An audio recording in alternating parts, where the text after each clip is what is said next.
Il reste désormais moins d'une semaine de confinement si tout se passe bien. Dans certaines villes isolées, l'activité va enfin pouvoir reprendre. Dans d'autres, elle ne s'est jamais arrêtée. C'est le cas dans le village d'Arvieux, situé à 800 mètres d'altitude dans l'Aveyron. La commune, très bien équipée en Wi-Fi, a su s'adapter à la situation et faire marcher à plein régime les circuits courts. Reportage Ben Barbier et David Bress. À 800 mètres d'altitude, caché au cœur de l'Aveyron, Arvieux vit un confinement heureux. Dans cette commune de 800 habitants, producteurs locaux et start-upers ont appris à s'apprivoiser.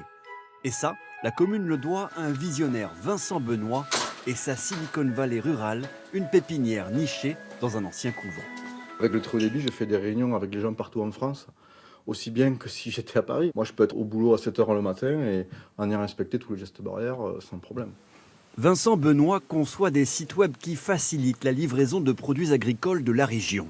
Là, vous avez un exemple d'une tournée, c'est un camion en fait qui à 7 h 15 va passer dans une ferme, à 8 h 15 dans une autre.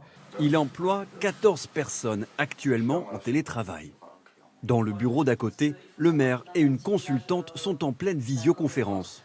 À l'autre bout du pays, 2 petits villages de Bretagne et des Vosges veulent percer le secret du succès d'Arvieux. Et là, on a l'interaction entre le numérique et l'agriculture. Pour le maire, pas de doute, faire renaître les plus petites communes, c'est aussi ça, lutter contre le virus. C'est ici que peut-être on va trouver des solutions pour vivre mieux. Et voilà. Mais on le faisait déjà. Ici, inutile de faire plusieurs kilomètres pour s'approvisionner. Les produits alimentaires viennent directement aux habitants grâce à ce drive fermier qui ravitaille le point relais du village. Il y a du jus, il y a du pain, il y a de la bière, du canard. Et tout ça, ça vient du coin? Oui, tout à fait.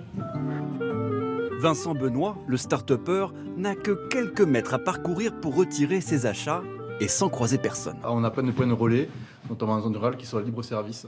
Donc ça a été bien parce qu'au début de la crise, en fait, c'était un des systèmes de distribution qui créait le moins de contacts, donc qui était sécurisé.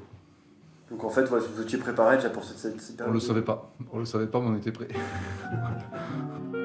La fleuriste du village a elle aussi trouvé une solution pour poursuivre son activité.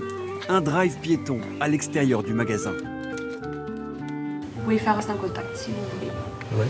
Mais elle s'inquiète pour l'avenir de sa boutique. Ça fait 11 ans que je suis installée.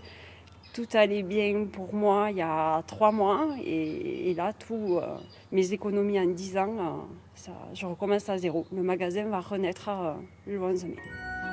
Autre crainte pour Arvieux, la survie des cafés-restaurants, du camping et des hôtels.